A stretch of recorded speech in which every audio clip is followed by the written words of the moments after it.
ఆదిలాబాద్ పట్టణంలోని ప్రొఫెసర్ జయశంకర్ వ్యవసాయ విశ్వవిద్యాలయంలో కృషి విజ్ఞాన కేంద్రంలో బుధవారం కిసాన్ మేళా నిర్వహించారు. రైతులు పెద్ద సంఖ్య కార్యక్రమంలో పాల్గొని కేంద్రంలో పండించిన కూరగాయలు, పంటలను పరిశీలించారు. వ్యవసాయ శాస్త్రవేత్తలు రైతులకు పలు వంటలపై అవగాహన కల్పించారు. అధిక దిగుబడితో పాటు నాణ్యమైన పంటల సాగుకు మెళకువలు నేర్పించారు.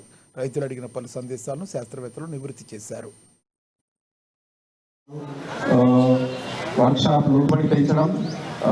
ముందు వేయాల్సింది మీరు ఒకవేళ జీలుగా జనుములు లాంటి వేస్తే పచ్చి రొట్టె ఎరువులు వేస్తే పర్వాలేదు.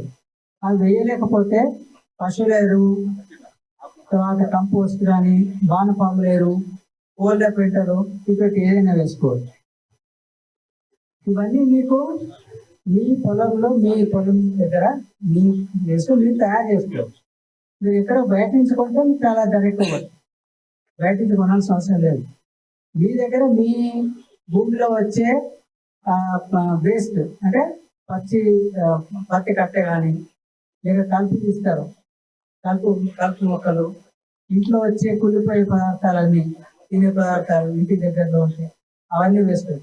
ఏ కుళ్ళిపోయే పదార్థం ఏది వేసినా కానీ ఒక కుప్ప వేయండి, లేకపోతే ఒక గుంత తీసి గుంతలు వేయండి, దాంట్లో కొద్దిగా పశువుల పేడ కలిపేసి దాన్ని మూసేయండి. మూసేసిన తర్వాత మధ్యలో కొద్దిగా నీళ్ళు చల్లండి, సరిపోతుంది. మీకు ఎక్కువ ఖర్చు కాకుండా, మీది మొత్తం వేస్ట్ కాకుండా, మీకు ఏం ఖర్చు కూడా కాదు. దాన్ని రోజు చూడాల్సిన అవసరం కూడా లేదు. అప్పుడప్పుడు కొద్దిగా నీళ్ళు చల్లితే సరిపోతుంది. ఇంకా దాన్ని మీరు పత్తి విత్తే ముందు జూన్లో దున్నేటప్పుడు అది జరుగుతుంది.